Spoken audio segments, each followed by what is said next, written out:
사실 저는 이제 지난 전야제 때 탁구 연습 세트를 받았습니다. 네.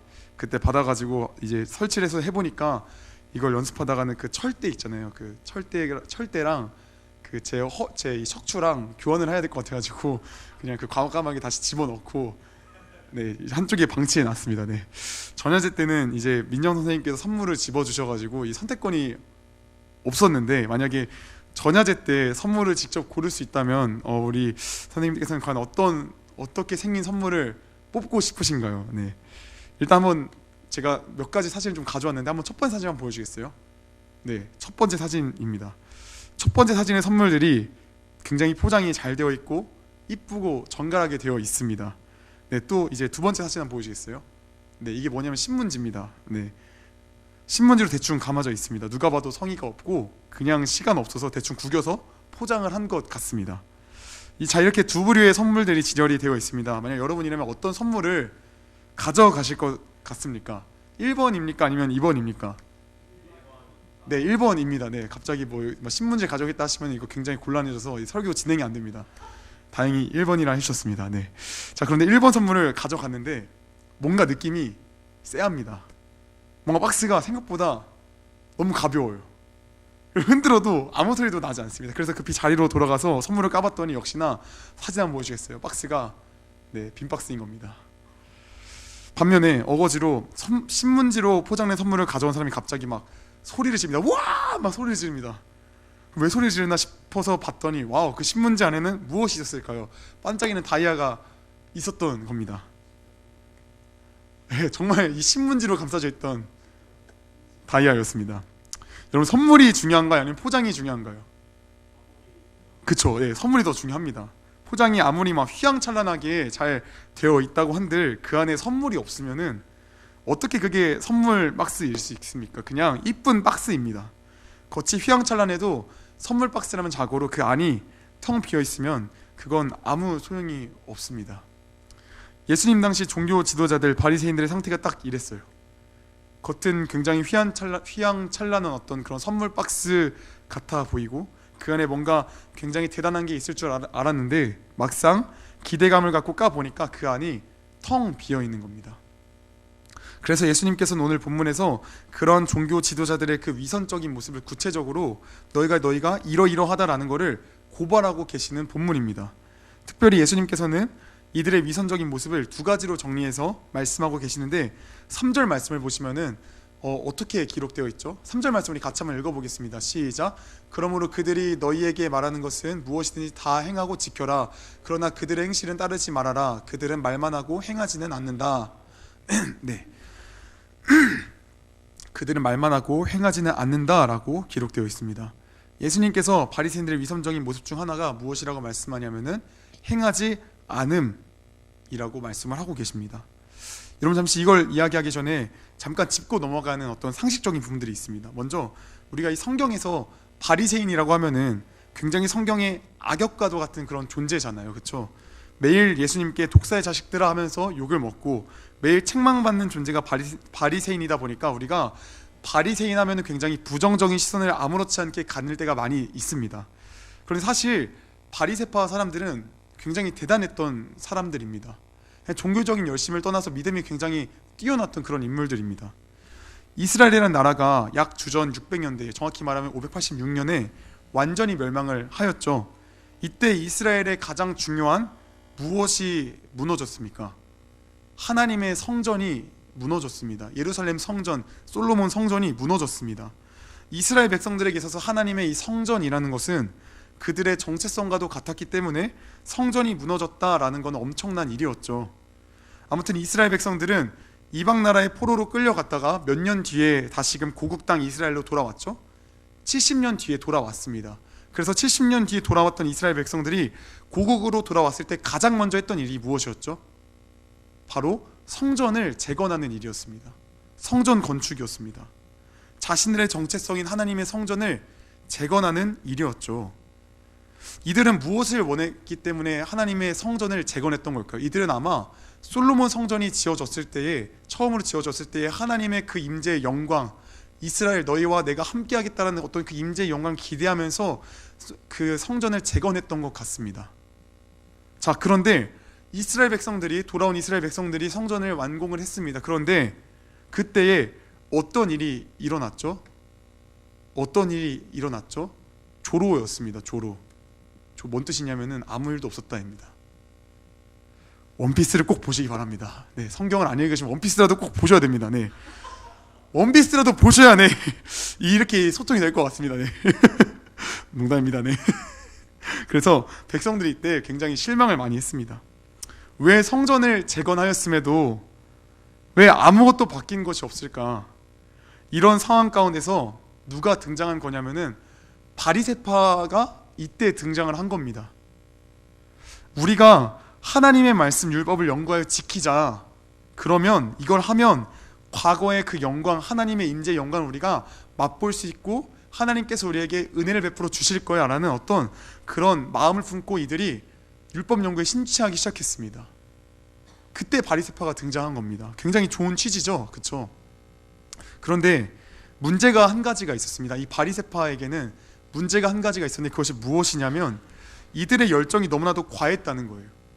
이들이 말씀에 대한 열정이 너무나도 심하게 과했다라는 거예요. 이들은 율법에 어떤 걸 하기로 했냐면 율법에 울타리를 치기로 했어요. 울타리.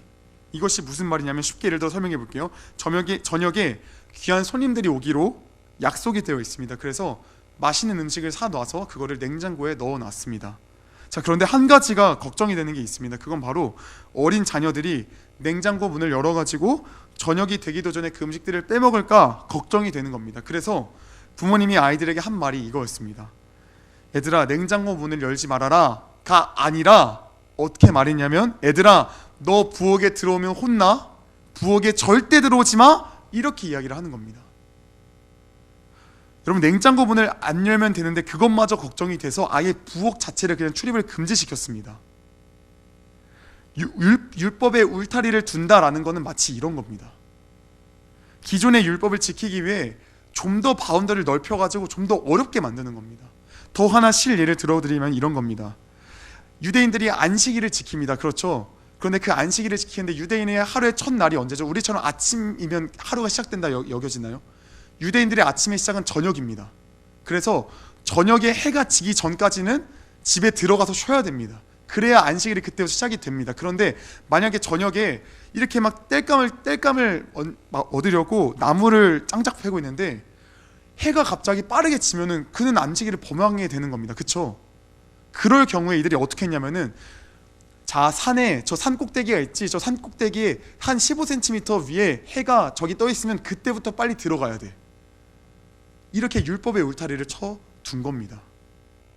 자, 그런데 율법의 울타리를 치는 거 좋습니다. 그런데 문제가 한 가지가 있었어요. 문제가 뭐였냐면은 이 율법의 울타리를 치는 거를 하나님께서 우리에게 이렇게 말씀하셨다라고 하나님의 법으로 이거를 신격화시켰다라는 거예요.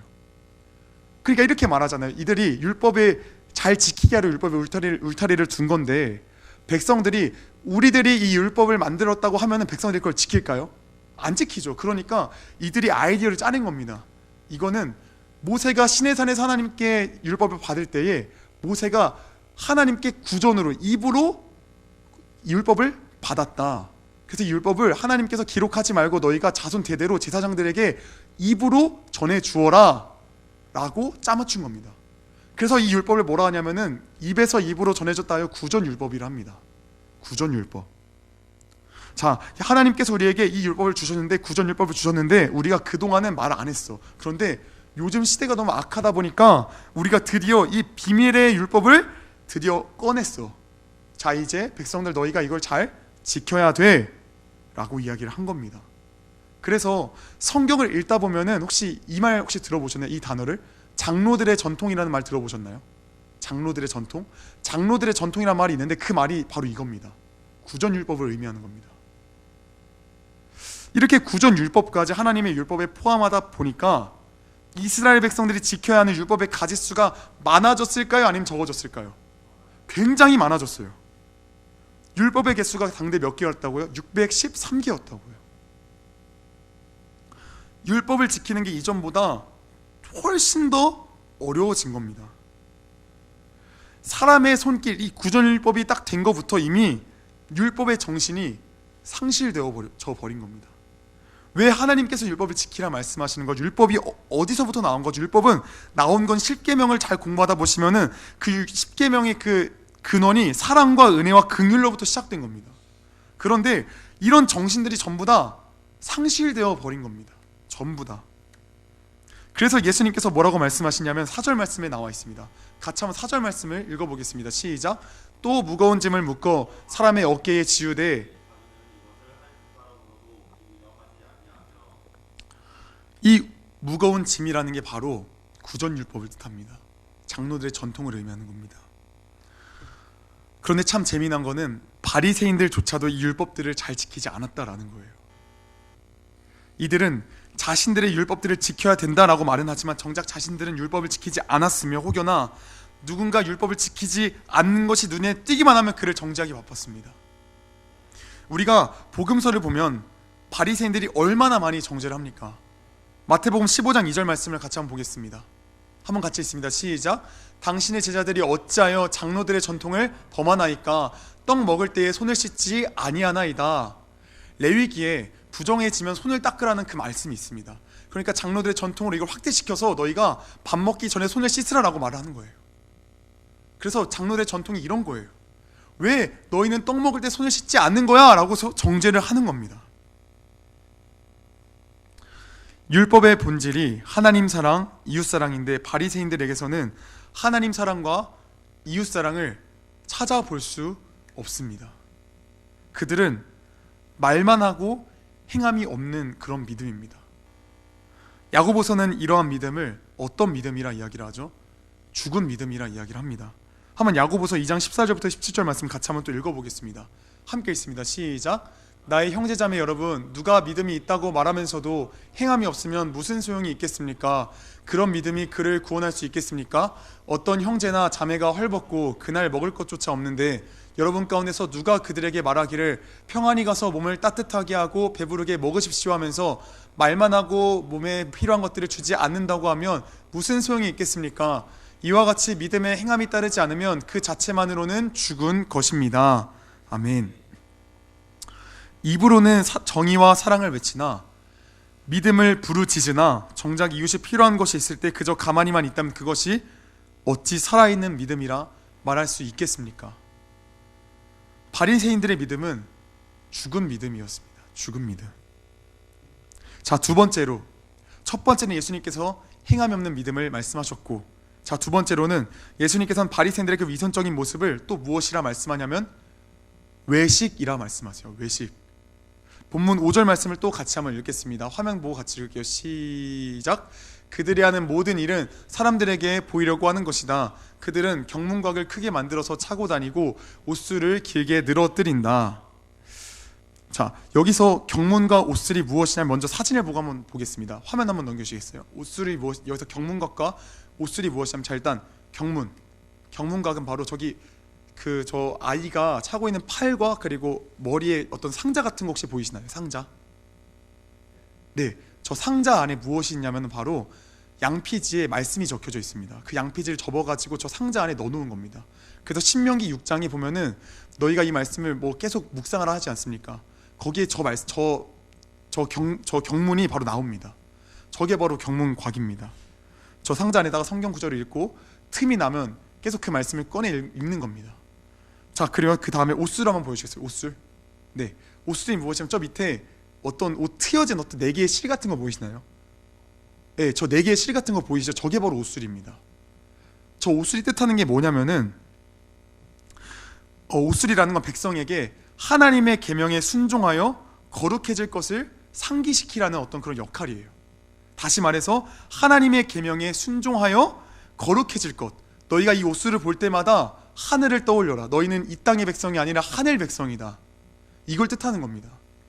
자, 그래서 구약 성경의 경문과 옷술은 이스라엘 백성이라면은 다 해야 하는 거예요. 그냥 바리새인만 했던 게 아니라 그냥 이스라엘 이 구약 성경에 다 기록되어 있는 말씀이에요. 자, 그런데 왜 예수님께서는 바리새인들이 하나님의 말씀대로 경문과 옷술을 하였는데 이걸 왜 부정적인 뉘앙스로 말씀하시는 걸까요? 예수님의 말씀 보면 지금 너희가 경문과 옥수를 지금 하는 게 되게 부정적이다라고 말씀하는 거잖아요. 그렇죠? 왜 예수님은 대체 바리새인들이 구약 성경의 말씀대로 그 옥술과 경문과를 그대로 하였는데 왜 부정적인 뉘앙스로 말씀하시는 거냔 말이에요. 자, 경문이라는 상자 안에 뭐가 들어있다고요? 하나님의 말씀이 기록된 양피지가 기록되어 있다고요. 자, 저기 담겨 있다고요. 그 다음에 옥술은 왜 한다고요? 하나님의 계명에 순종하여 거룩해질 것을, 너희가 이 땅의 백성이 아니라 하나님의 백성인 것을 기억하며 살라라는 그런 역할이라고요. 그런데 바리새인들이 하나님의 말씀에 순종하며 살았나요? 날마다 상자 안에 적힌 그 말씀을 묵상하며 그 말씀대로 살려고 발버둥을 쳤나요? 날마다 그 거룩을 향해 달려갔나요? 날마다 나는 이 땅의 백성이 아니라 하나님의 백성이다라는 그 사실을 명심하며 이 땅의 것은 다 버려두고 그물과 배는 버려두고 그렇게 하나님만 쫓는 그런 삶을 바리새인들이 살아왔나요? 전혀 그렇지 않다라는 거예요. 바리새인들은 경문과 옥술의 의미에는 관심이 없어요. 그래서 이들은 어떻게 하냐면 경문을 어떻게 한다고요? 크게, 그리고 옥술은 어떻게? 길게 늘어뜨린다고요. 그저 남들에게 보이기 위해서 경문 상자를 크게 하고 다니며 옥술을 길게 늘어뜨리는 외식된 자들이었다라는 겁니다. 여러분, 이 외식된 자라는 게 우리가 그냥 남들에게 보여주기 위함이다 라고 정도만 우리가 생각할 때가 많이 있어요. 그런데 예수님께는 생각보다 이 외식이라는 것을 굉장히 불편해하시고 굉장히 싫어하세요. 왜냐하면 오늘 본문의 13절부터 그 다음에 29절까지의 말씀을 잠깐 한번 이 말 성경책으로 봐보겠습니다. 오늘 본문의 마태복음 23장에 13절부터 29절까지의 말씀을 잠깐 보겠습니다. 자, 거기 보시면은 13절의 첫 번째로 뭐라 기록되어 있죠? 네, 화 있을 진저 뭐라고요? 외식하는 서기관들과 바리새인들이요. 자, 15절에 또 뭐라 기록되어 있죠? 화 있을 진저 외식하는 서기관들과 바리새인들이요. 16절에 또 뭐라 기록되어 있죠? 화 있을 진저 눈먼 인도자여.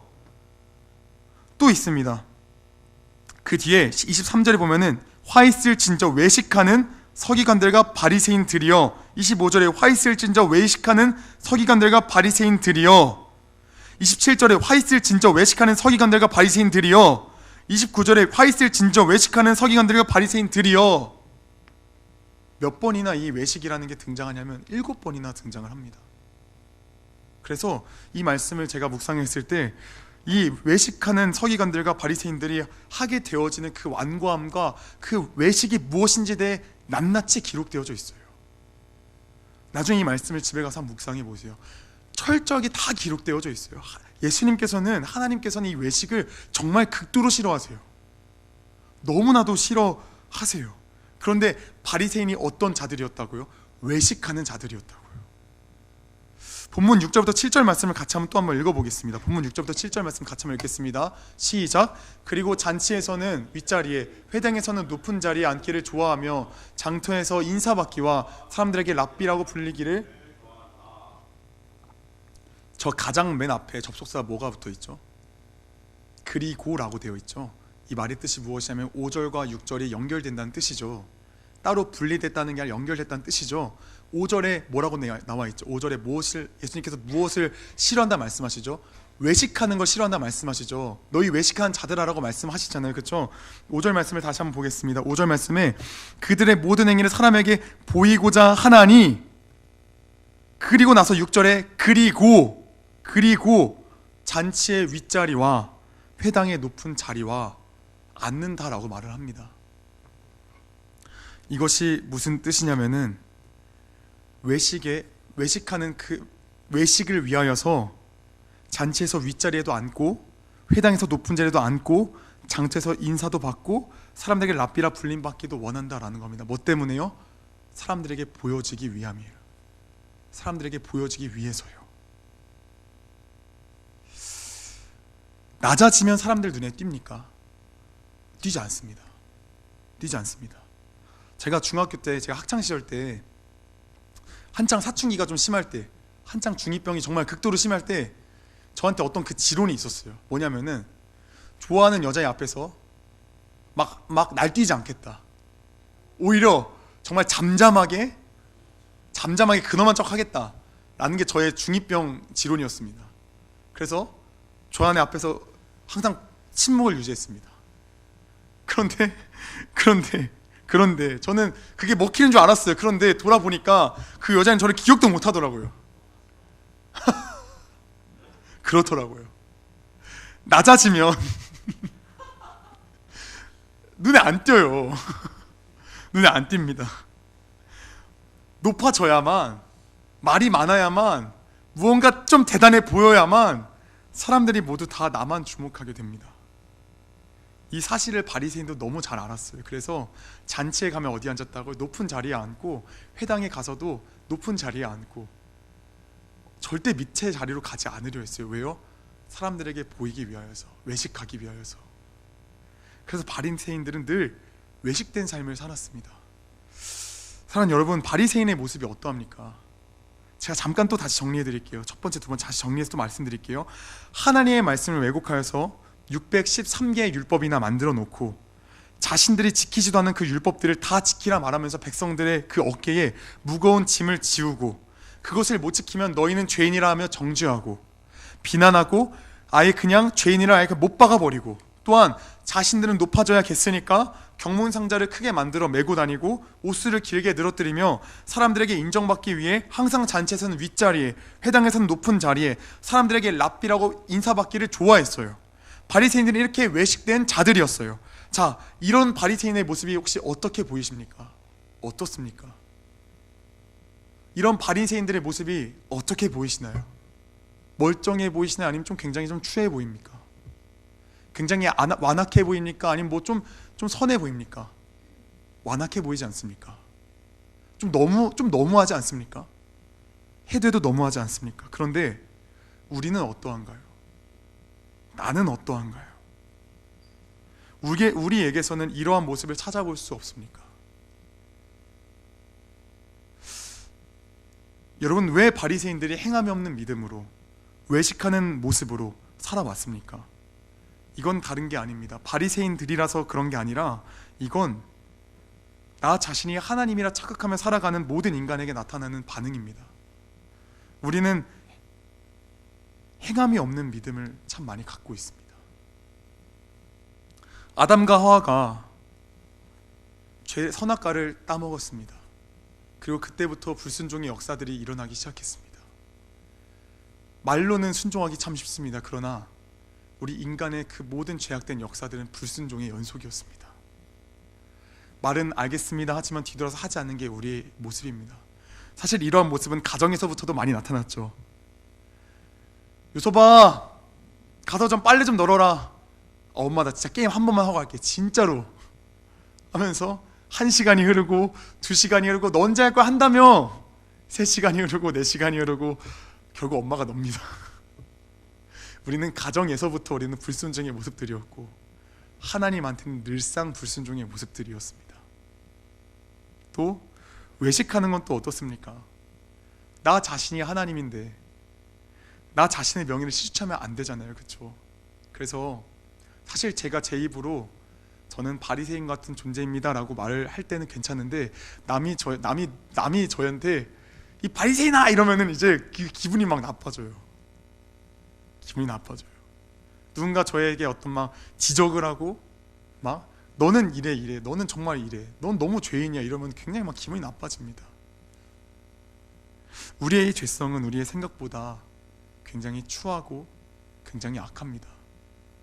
그래서 책 제목 중에 읽어보진 않았는데 책 제목이 이런 제목이 있더라고요. 나는 왕 바리새인입니다 라는 책 제목이 있더라고요. 나중에 읽어보고 싶은 책 제목인데 참 그게 공감되는 제목입니다.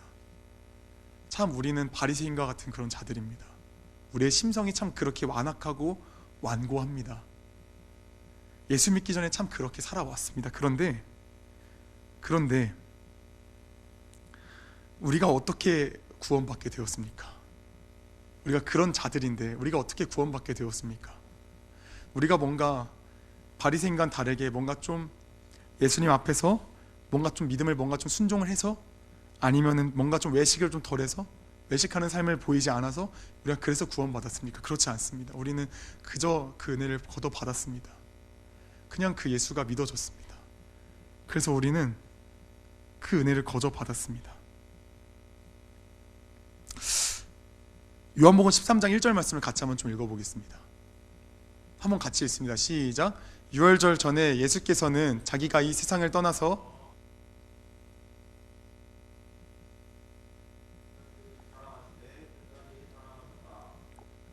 요즘 참 이 말씀이 왜 이렇게 묵상이 되는지 모르겠습니다.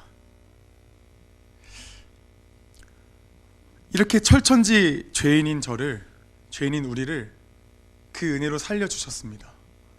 그 예수님께서 십자가에 죽기 바로 몇 시간 전에 자신의 그 제자들의 발을 닦아주신 것 같이 우리들의 발을 닦아주시고 우리들을 위해 십자가를 지셨습니다. 그 은혜를 우리가 받았는데 왜 이렇게 자기 사람을 사랑하시는 그 사랑, 가장 가까운 사람마저 사랑하는 게 이렇게 어려울까요? 옛날에는 그냥 막연하게 그냥 남들을 사랑하면 되겠다라는 정도만 생각했는데 이 말씀을 곱씹으면 곱씹을수록 왜 이렇게 자기 사람 사랑하는 게 조차도 이렇게 안 될까요? 남들에게는 우리가 관대할 때가 많이 있습니다. 그쵸? 남들에게는 기다려주고 천천히 해, 괜찮아라고 이야기를 할 때가 있는데 참 나의 사람, 내 옆에 있는 그 사람들에게는 기다려주는 게 잘 안 될 때가 많이 있습니다. 기다려주는 것도 안 되고, 그리고 뭔가 빨리 그들이 뭔가 되었으면 좋겠고, 그래서 서툴러질 때도 많이 있습니다. 그러다 보니까 뭔가 그들에게 어떤 나도 그렇게 살지 않는데 그거를 강요할 때가 있고, 내가 어떤 외식하는 모습을 막 보일 때도 때로는 있습니다. 사랑하는 여러분, 그래서 오늘 말씀에 8절부터 10절까지 이 말씀이 기록되어져 있는 것 같습니다. 같이 한번 읽겠습니다. 그러나 너희는 랍비라는 호칭을 듣지 말아라. 너희의 선생은 한 분뿐이요 너희는 모두 형제 자매들이다. 또 너희는 땅에서 아무도 너희의 아버지라고 부르지 말아라.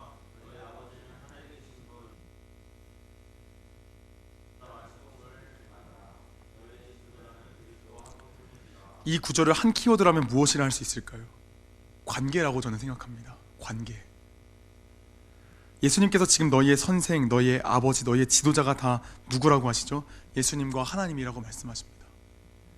잘 생각해 보면 좋겠습니다. 우리 같은 죄인이 어떻게 하나님 아버지를 아버지라 부를 수 있겠습니까? 우리 같은 죄인에게 어떻게 예수님이 선생님이 되시고, 우리 같은 죄인에게 어떻게 그 예수님이 지도자가 되실 수 있겠습니까? 이 말씀을 한 단어를 요약하면 관계인 것 같습니다. 관계. 우리가 어떻게 이런 관계의 회복을 누릴 수 있게 되었습니까? 에베소서 2장 23절 말씀을 또 한번 읽겠습니다. 같이 한번 읽습니다. 시작. 여러분이 전에는 하나님에게서 멀리 떨어져 있었는데 이제는 그리스도 예수 안에서 그분의 피로 하나님께 가까워졌습니다. 아멘.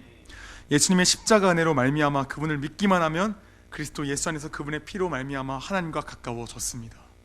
우리는 그 은혜를 오늘도 받았고 어제도 받았고 내일도 누리고 그 앞으로 그 모든 삶들을 은혜를 받으며 살아갑니다. 그래서 본문 8절부터 10절 뒤에 또 이 말씀이 또 있는 것 같습니다. 11절부터 11절 말씀 또 읽어보겠습니다. 시작. 너희 가운데서 으뜸 가는 사람은 너희를 섬기는 사람이 되어야 한다. 자기를 높이는 사람은 낮아지고 자기를 낮추는 사람은 높아질 것이다. 1절부터 7절까지 바리새인의 그 완고함을 들추시는데 우리의 마음이 괜히 찔립니다. 우리의 모습을 막 봅니다. 그리고 8절부터 10절까지에서는 관계의 회복을 봅니다. 그리고 나서 11절부터 12절까지에서는 그 주님이 우리에게 말씀하십니다. 너희가 그 은혜를 받았으니 너희도 이젠 낮아져라.